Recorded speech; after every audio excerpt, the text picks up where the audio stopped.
Good morning, everybody. How we doing? Happy holiday season. I'm in the Christmas spirit, as you see, having some morning coffee. And I wanted to make a video for you guys to share something with you that I've probably shared this a million times in my company.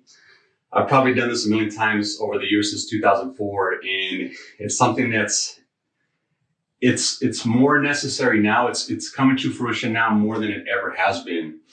And I want to share with you guys, this is our little hip pocket financial class of the day.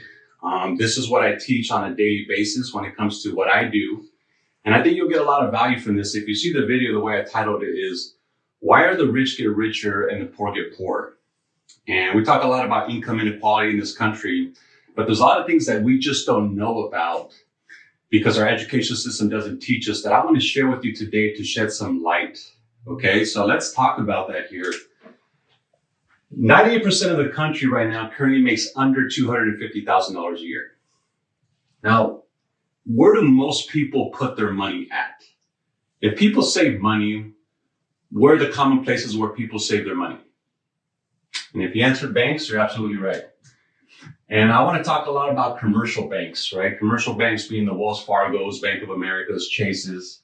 Most people right now, there's so much money sitting in these types of accounts right now, especially during this time. And in a checking account, what do you earn in interest? Nada. Okay, sometimes you have to pay for a checking account. In a savings account, the national average right now is about 0.05%, which is pretty much nothing. You might have heard of accounts like money market accounts or CDs, certificates of deposit. I mean, you're lucky right now in this low interest rate environment that we're in if you're earning maybe 1% in these accounts. So let me ask you guys a question. Is the cost of living going up or down? And if you answered up, you're absolutely right. We call that inflation.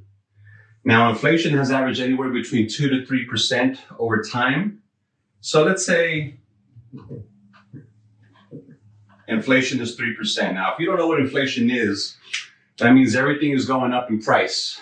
Okay, so when you go to the grocery store, the cost of milk, bread, and eggs has gone up in price.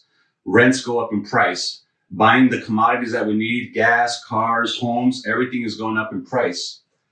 Now, when people are saving money, they're putting it here, say in a savings account that's earning 0.05%, which is pretty much nothing. So it becomes very simple math, right? If I'm earning 0.05%, okay, and I'm losing money. I am losing money on my accounts, right? Negative 2.98% is what's happening to my money. That means that my money is losing buying power. And so what's starting to shift, if you don't notice by now, is this concept is becoming an obsolete idea, which is we trade our most precious asset, which is time, for money. And so we're working harder than we ever have. So when you look, I'm 41 years old. When my parents were my age, they moved to California. They were able to buy a house here. They didn't have any college education, any formal education. They're immigrants, right, from a different country. Had they come to this country now in this time and age, they would not have been able to afford a house. Why? Because the cost of living is so high. And so the money that we're earning is not enough to keep up with this rising cost of living. This is my point. So we're working harder than we ever have been, but we're experiencing less quality of life. And you get this here, most of us put our money into things called liabilities. And what's a liability? Biggest one are cars. We buy stuff. So we trade our time for money, and the money that we get for the time we trade, we go buy stuff like cars, and as soon as we drive them off the lot, they're worth less. And so we're basically killing our most precious resource, our asset, which is our time, and we're putting it into things that are taking money from our pocket. Now, let's flip the coin here. The top 2% makes $250,000 or more. I don't know about you, but I never grew up around people like this. I never knew what people that made good money like this did, right? Have you ever heard of companies such as Merrill Lynch, Morgan Stanley, Charles Schwab, Edward Jones. I mean, the list goes on and on. Investment banks. These are great companies, but I don't know how you grew up. They never came to talk to my parents. Okay. And so what these companies do really well is they focus on people that make that kind of money. Why don't they focus here? Because that's not where the money's at for them. The only way that these companies make money is by helping people that have money invest their money. And these people invest their money to things such as stocks, bonds, mutual funds, real estate. They're typically business owners. And what they earn on these types of investments over time could be anywhere between 6 to 12%. Sometimes they're going to do well beyond 12% interest. Sometimes they'll do not as good.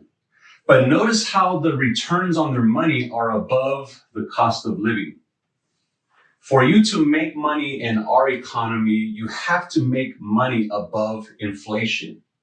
There has to be that margin there. So my point is, let's say someone's earning 12% on their money, and does inflation impact them as well? The answer is absolutely yes. But however, if I'm taking 12 steps forward with a 12% return, and I'm losing 3% with inflation, even after inflation, I'm still earning 9% interest.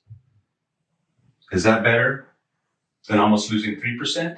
Absolutely. So in many cases, this is why rich are getting richer and poor are getting poorer.